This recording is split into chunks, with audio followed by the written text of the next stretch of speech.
जय भोलेनाथ। ओम नमः शिवाय। भक्तों आप सभी को मेरा सादर प्रणाम है। आज मैं महादेव भोलेनाथ का एक कहानी सुनाने जा रही हूँ, जिससे जो भी भक्त ध्यान लगाकर सुन लेता है उसकी सारी मनोकामनाएं पूर्ण हो जाती हैं और उनके सारे दुख दूर हो जाते हैं और उनके जीवन में खुशियाँ ही खुशियाँ बरसने लगती है। तो दोस्तों आइए कहानी शुरू करते हैं। कहानी का नाम है शिव भक्ति की शक्ति। सुप्रिया नामक एक बड़ा धर्मात्मा और सदाचारी वैश्य था। वह भगवान शिव का अनन्य भक्त था। वह निरंतर उनके आराधना, पूजन और ध्यान में तल्लीन रहता था। अपने सारे कार्य वह भगवान शिव को अर्पित करके करता था।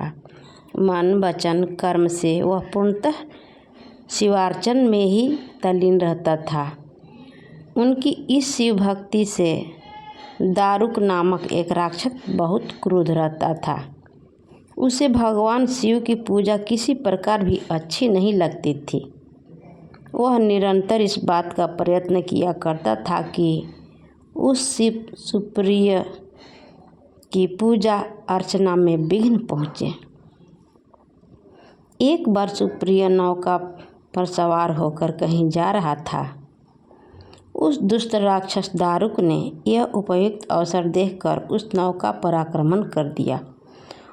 उसने नौका में सवार सभी यात्रियों को पकड़कर अपनी राजधानी में ले जाकर कैद कर दिया।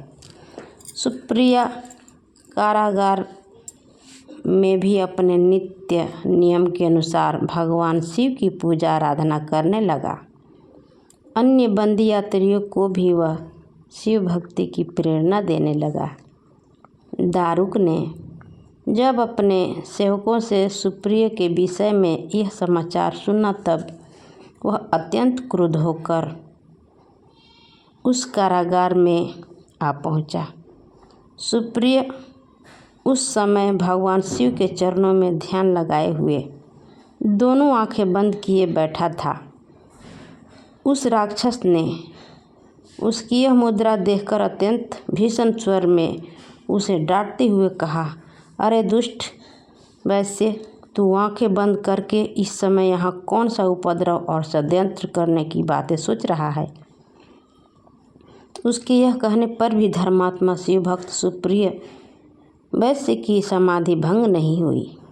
अब तो वह दारुक नामक भयानक राक्षस क्रोध से एकदम बावला हो उठा।